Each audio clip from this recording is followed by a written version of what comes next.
Hello and welcome to the Futures Lab. So, last week we made our heart explode into shards, and this week we're going to finish off our game over screen. So, let's watch this video together and figure out what's missing and what we need to add in. We've got those two sounds that we might need to add in. We've got this sad music that plays, this game over that comes up here, and now this text that's spelling itself out here.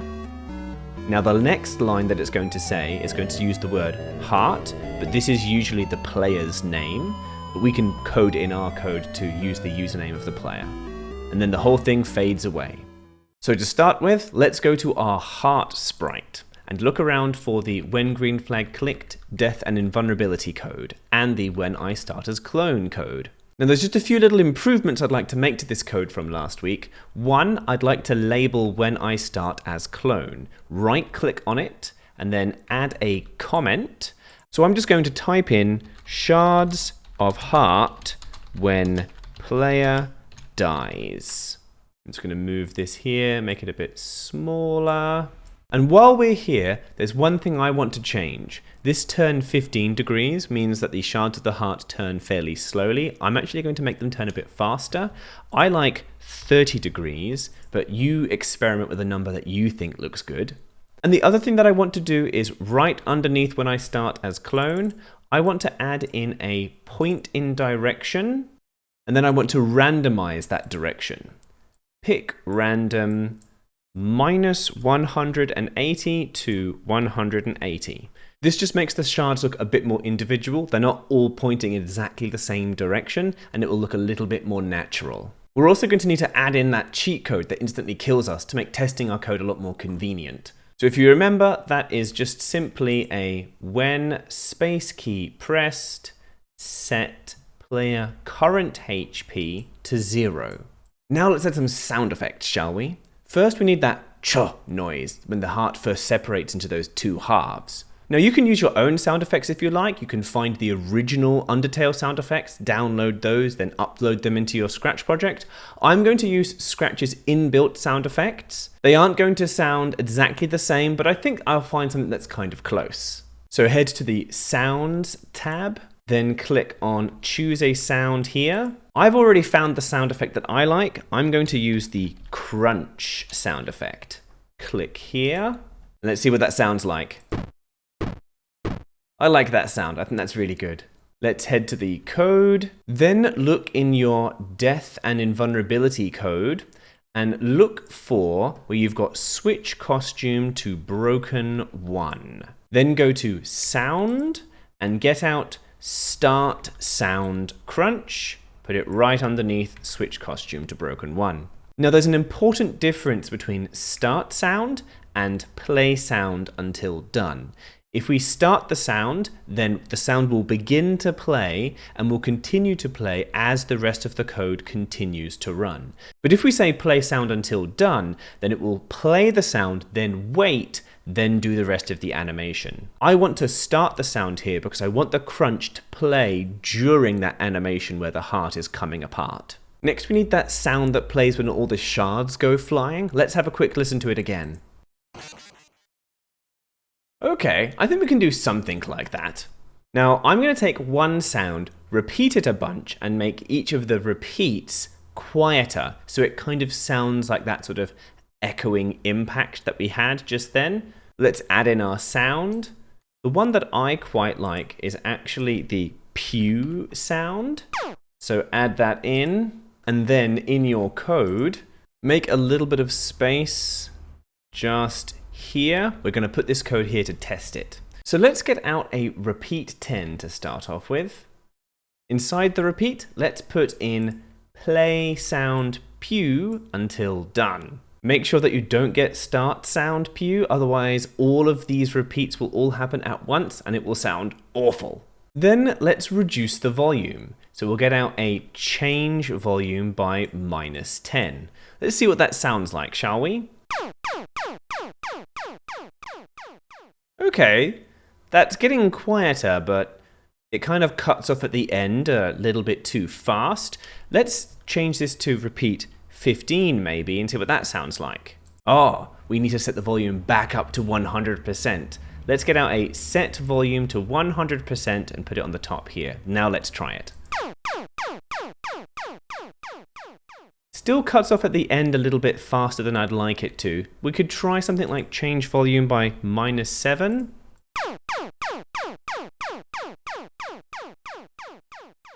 It's still not quite working as an echoey sound. What we're going to do instead is, instead of changing the volume, we're going to set the volume. Now, what are we going to set the volume to? Well, get out your volume variable and just leave it here.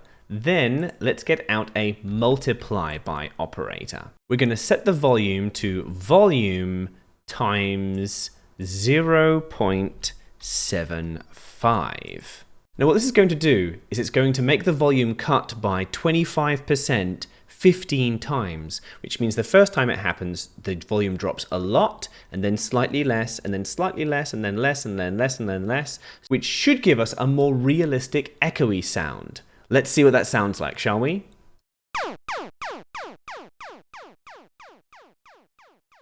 Yep, I'm much happier with that. One more thing I'd like to experiment with is messing around with the pitch effect of our sound. Get out a pick random 1 to 10, we'll need that later.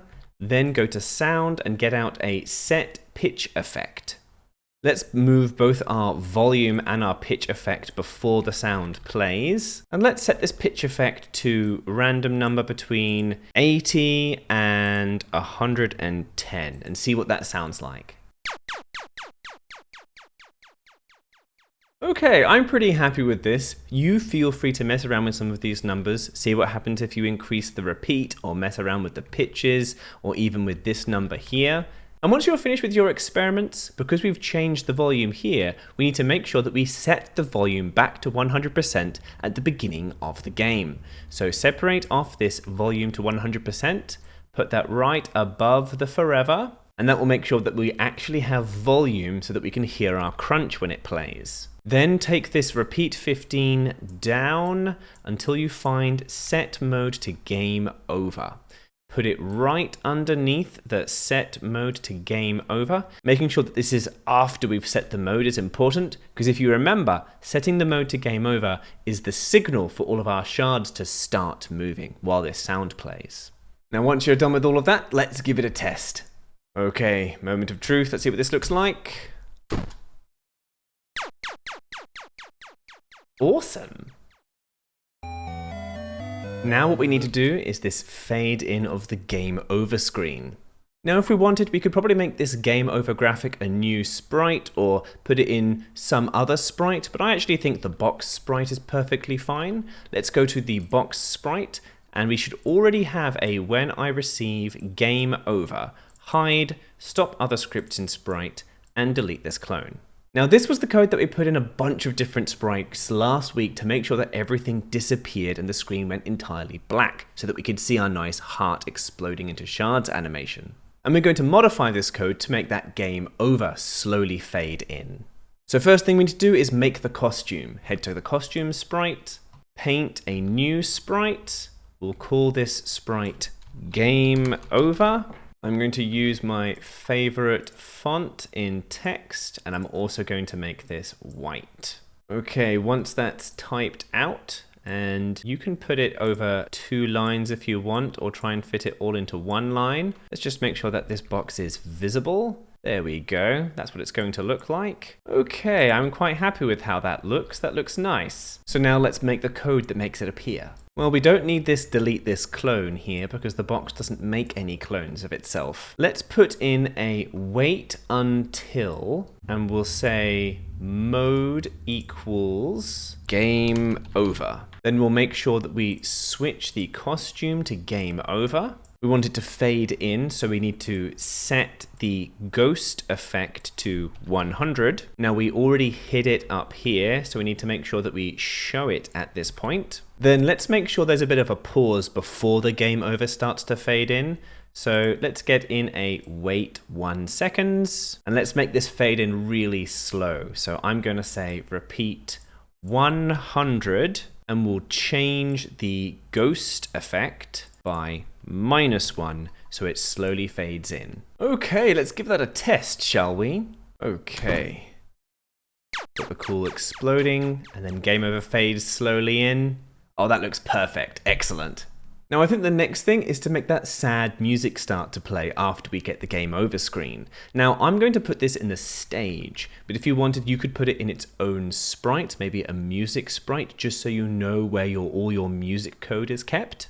Now, in your stage, you might already have this code when green flag clicked, switch backdrop to black. If you don't, that's fine. It's mostly optional. You can add it in or not, up to you. But we are going to use this when green flag clicked. So underneath, let's put in some code that will play the normal music for our game. Now, as always, you can get whatever music you like. You can even get some really nice Undertale music or some remixes that you like. I'm just going to get some music from the Scratch Sound library myself. And the ones that I want to get is Video Game 2, which is this one here.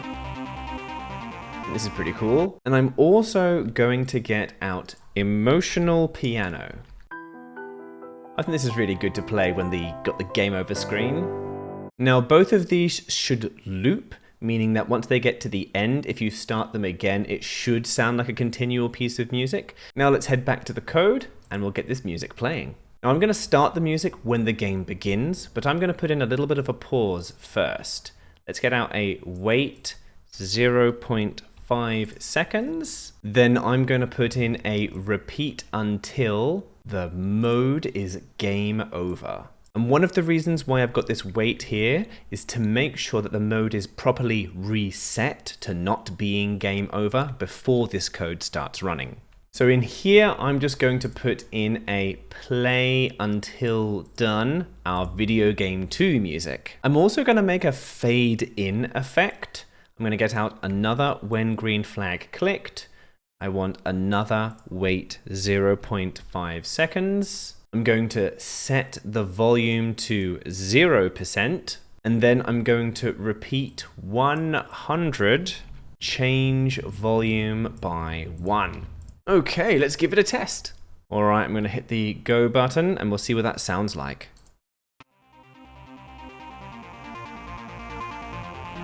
Okay, that's pretty cool. Now we just need to make sure that we change the music when we receive the game over broadcast. So we'll get out a when I receive game over. We need to make sure that we stop this music straight away, even if it's halfway through playing. So let's get out a stop other scripts in this sprite. Then, why not? Let's put a little bit of a wait, shall we? 0.5 seconds should be a good amount. Then let's get a forever loop and we'll play the sound Emotional Piano. Okay, let's give that a test and see if it's working. All right, so the music fades in when we start here. All right, and let's see what happens when we die.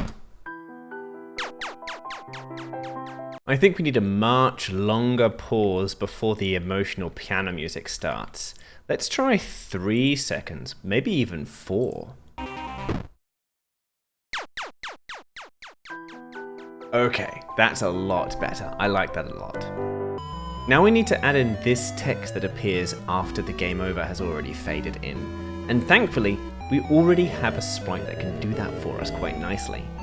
So let's head to our text sprite and find some space, and inside there we need a when I receive game over. Let's get a really nice long wait. I think 5 seconds should do it, but we can always change this later. Then go to my blocks and we'll get out some of these cool write blocks. Now you can write whatever message you like. I'm going to write something similar to the YouTube video that we've been watching. Now I recommend that you actually make your first line line 2 and your second line line 3. That will make the whole thing a bit lower on the screen. Just click on this when I receive and we'll see what it looks like after we get that 5-second wait. Okay, that's nice. I like where that is on the screen. Now I'm going to put in a wait 2 seconds to give the player a chance to read that. Then we need to make sure that we do a broadcast of erase text before we try to write any more text. I'm just going to copy these here. And here's where things get interesting. I'm going to put in here a join from the operators. And into this first part of the join, I'm going to go to sensing and get out username right here. Then the second part, I'm just going to add in an exclamation mark. And then it should take the username of whoever is on Scratch and put that into the game. So let's click on this when I receive game over, and we'll see what this whole message looks like now. Okay, that looks good and it should go away. Hey, excellent! The game knows my name. And now the last thing that we need to do is make sure that everything fades out. So let's change this second broadcast here to a new message.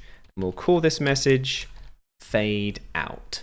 And then we're going to need to put in the when I receive here, because we've made all of these clones of all the different letters. We need to be able to broadcast out to all of them at once to perform the fade out code. So get out a when I receive fade out.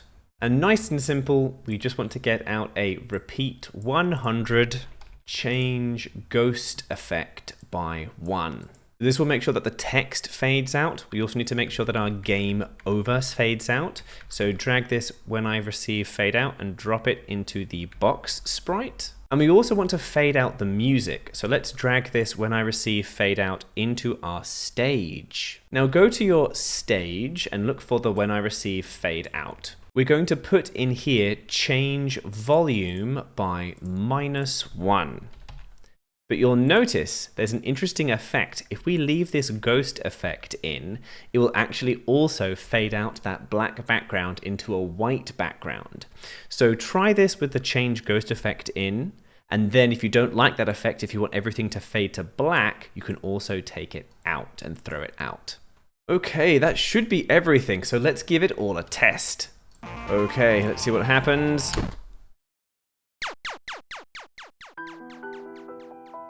Okay, that all looks good. The text comes up. I like the amount of weights we've got so far. And then everything fades to black. Perfect! So that's all we have this week. I hope you enjoy your new and improved game over screens. Feel free to have a bit of a play with the code, maybe try something different. Maybe try something like a jump scare ending like the ones you get when you're trying to face Omega Flowey. Subscribe and ring the bell as always if you want to see when the next episode is available for you. Let me know in the comments what you would like me to do next, or if you need any help with your code. And aside from that, stay awesome, be cool to each other, and take care of yourselves. We'll see you next time, ninjas.